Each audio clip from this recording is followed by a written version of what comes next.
Hello hi welcome back. അങ്ങനെ demon slayer infinity castle arc സിനിമയുടെ ആദ്യത്തെ സിനിമയാണിത്. ആ സിനിമയുടെ റിവ്യൂ വീഡിയോ ആയിട്ടാണ് വന്നിരിക്കുന്നത്. സോ കാത്തിരിപ്പിനി അവസാനം കുറിച്ചുകൊണ്ട് സിനിമ കണ്ടു. ഒരുപാട് എക്സെപ്റ്റേഷൻ ഉണ്ടായി. എന്നതൊക്കെ കിടിലനായിട്ട് എക്സ്പീരിയൻസ് കിട്ടുന്ന ഒരു സിനിമയായിട്ട് എനിക്ക് തോന്നി. ഒരു രക്ഷയില്ല. എക്സെപ്റ്റേഷന് നെക്സ്റ്റ് ലെവലായിട്ടാണുള്ളത് ഈ സിനിമ. ഒരു രക്ഷയില്ല. ഒരു കിഡിലൻ തിയേറ്ററിലൊക്കെ പോയിട്ട് കണ്ടാൽ അടിപൊളി എക്സ്പീരിയൻസ് ആയിരിക്കും. സ്ക്രീനിലൊക്കെ നെക്സ്റ്റ് ലെവൽ വിഷ്വൽസ് ആണ് ഒരുക്കിയിരിക്കുന്നത്. ഒരു രക്ഷയില്ല. അതുകൂടി ടിക്കറ്റിന് പ്രൈസ് കൂടി ഒരുപാട് പ്രൈസ് ആണ് ടിക്കറ്റിക്ക്. എന്നാലും തിയേറ്റർ നിറഞ്ഞു പോയിക്കൊണ്ടിരിക്കുകയാണ്, ഈ സിനിമ ഓടിക്കൊണ്ടിരിക്കുകയാണ്. പിന്നെ പറയണെങ്കിൽ ഒരു CGI ക്യാരക്ടർക്ക് വേണ്ടിയിട്ട് ഹൗസ്ഫുൾ ഷോസ് ആണ് ഇപ്പൊ നടന്നുകൊണ്ടിരിക്കുന്നത്. ഒരു രക്ഷയില്ല. എന്തോന്ന് ഓഡിയൻസ് ഇരിക്കാൻ പോലും സ്ഥലമില്ല. അത്രക്ക് ക്രൗഡാണ് തിയേറ്ററിന്റെ ഉള്ളിൽ. ഒരു രക്ഷയില്ല. ഒരു വലിയ ഇന്ത്യയിൽ നടക്കുന്ന വലിയ നടൻ ഈ എന്താ പറയാ ഒരു വലിയ വലിയ ആക്ടേഴ്സിന്റെ സിനിമയ്ക്കൊക്കെ പോകുന്നത്ര ഹൗസ്ഫുൾ ഷോസ് ആണ് നടന്നുകൊണ്ടിരിക്കുന്നത് ഒരു CGI ക്യാരക്ടറിനെ വെച്ചിട്ട്. ഒരു രക്ഷയില്ലാത്ത ആനിമയാണ് ഇത്.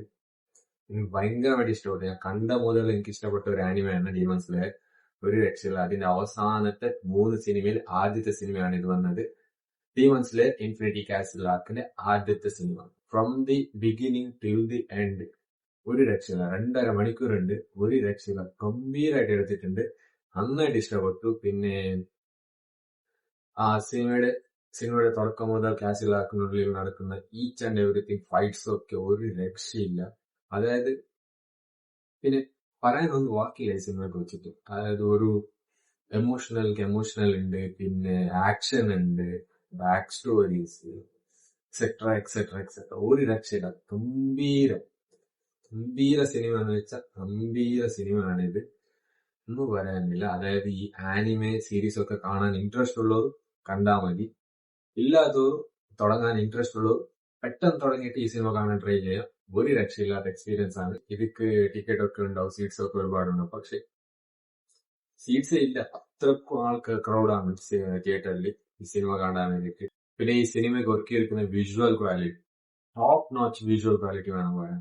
ഒരു എന്താ പറയാ ഒരു ആനിമേഷൻ കാണുന്നത് തോന്നില്ല. റിയലിസ്റ്റിക് ആയിട്ടുള്ള ഫൈറ്റ് സീക്വൻസ് ഒക്കെ നെക്സ്റ്റ് ലെവൽ ആയിട്ടുണ്ട്.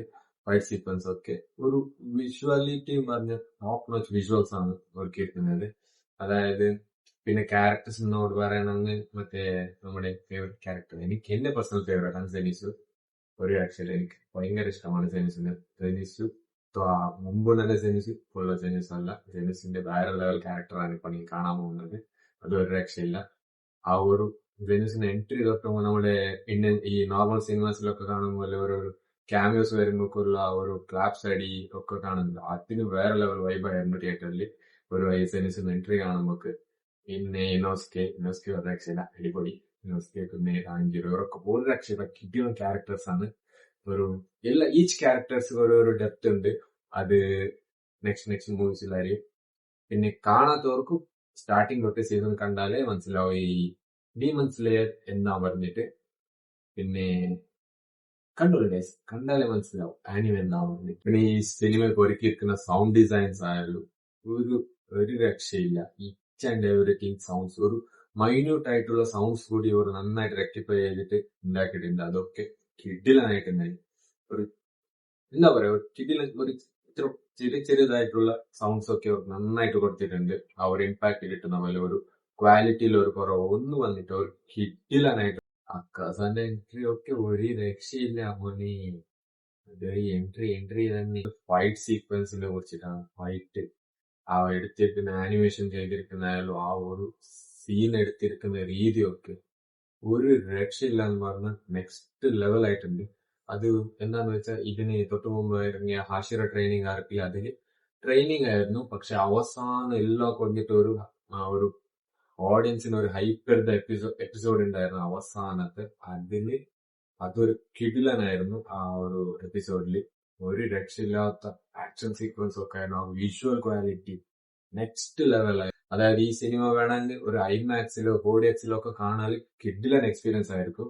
പക്ഷേ ഇവിടെ മംഗലാപുരത്തോ കാസർഗോഡിലോ ആയാലും ഈ 4DX-ഓ IMAX-ഓ ഇല്ലാതെ കൊണ്ട് ഞാൻ 2Dയിലാണ് കണ്ടത്. എന്നാലും നല്ലൊരു എക്സ്പീരിയൻസ് ആയിരുന്നു. പിന്നെ ഈ സിനിമ കാണാത്തവരെണ്ണം പോയിട്ട് കണ്ടോളി, ഒരു ഗംഭീര എക്സ്പീരിയൻസ് ആയിരിക്കും. അത് ഒറ്റ വേർഡിൽ പറയുകയാണെങ്കിൽ നോ വേർഡ്സ്, ഇത്രയേ ഉള്ളൂ. ഒരു കിടിലൻ എക്സ്പീരിയൻസ് ആണ് ഈ സിനിമ. പിന്നെ സിനിമ കാണാത്തവരെണ്ണം പോയിട്ട് കണ്ടോളി. പിന്നെ ആദ്യമായിട്ട് കാണുന്നവരാണെങ്കിൽ മുൻപത്തെ സീസൺസ് ഒക്കെ കണ്ടിട്ട് എന്നിട്ട് കണ്ടാൽ നിങ്ങൾക്ക് ഈ സിനിമ ത്രൂ ഔട്ട് ആയിട്ട് മനസ്സിലാവും. അതായത് ഒരു ഹാർട്ട് ടച്ചിങ് ആയിട്ട് തോന്നും.